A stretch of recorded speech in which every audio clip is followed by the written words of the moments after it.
ആദ്യം ജയിലിൽ പോകുന്ന ഘട്ടം ഏതാ?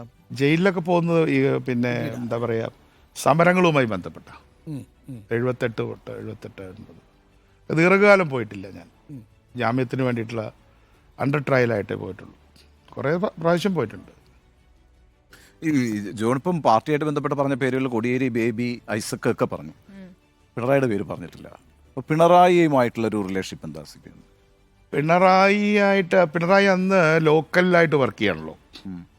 70-ന് ശേഷം മൂപ്പര് MLA ആയിട്ട് MLA ക്വാർട്ടേഴ്സിൽ പിണറായിയുടെ മുറിയാണ് ഞങ്ങളുടെ ബേബിയുടെ കോടിയേരിയുടെയും മുറി.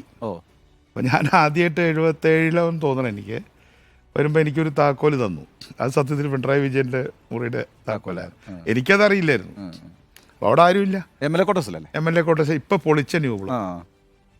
അപ്പോൾ അവിടെ ആയിരുന്നു അവരുടെ താമസം, അവരുടെ രണ്ടാളുടെയും. അപ്പോൾ അതിൻ്റെ കൂടെ ഞങ്ങൾ അറ്റാച്ച് ആയിട്ട് ഇങ്ങനെ കൂടും. അന്ന് അറിയാമെന്നല്ലാതെ ആ മൂപ്പരന്ന് സ്റ്റേറ്റ് ലെവലിലുള്ള വർക്കല്ല. പിന്നെ 77 കഴിഞ്ഞ് മത്സരിച്ച് 80-ന് ശേഷം പിന്നെ മത്സരിച്ചില്ല. പക്ഷെ അവിടെ പോയി കാണും. അവിടെ കാണുക എന്ന് പറഞ്ഞാൽ കാണാതിരിക്കാൻ പറ്റില്ലല്ലോ. നമ്മൾ SFI പ്രസിഡന്റ് ആകുമ്പോൾ ആ പ്രദേശത്ത് ഉണ്ടല്ലോ, മൂപ്പര് ഉണ്ടല്ലോ. പക്ഷെങ്കിലും ഈ തലശ്ശേരി മുതൽ പാനൂർ വരെയുള്ള ഒരു ഏരിയ ഉണ്ടല്ലോ, ആ കണ്ണൂരിലാണ് അദ്ദേഹത്തിൻ്റെ കോൺസെൻട്രേഷൻ. പിണറായി ബെൽറ്റ്. അതെ, അത് ഒരു തലശ്ശേരി താലൂക്കാണ്. അല്ലാതെ പയ്യന്നൂർ, തളിപ്പറമ്പ് അല്ലെങ്കിൽ കാഞ്ഞങ്ങാട് അവിടെയല്ല.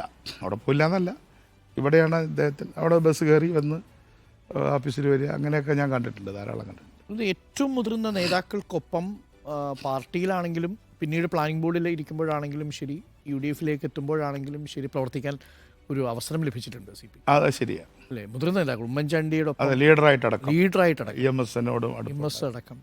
അപ്പം ഇവരെയൊക്കെ നോക്കുമ്പോൾ അവരൊക്കെ ഓരോ തരത്തിലുള്ള പാഠങ്ങൾ, ഇപ്പം നമുക്ക് വിമർശനങ്ങൾ ഉണ്ടെങ്കിൽ പോലും ജീവിതത്തിൽ ഒരുപാട് പാഠങ്ങളൊക്കെ ഉണ്ടാവും. ഭയങ്കര പാഠങ്ങളാണ്.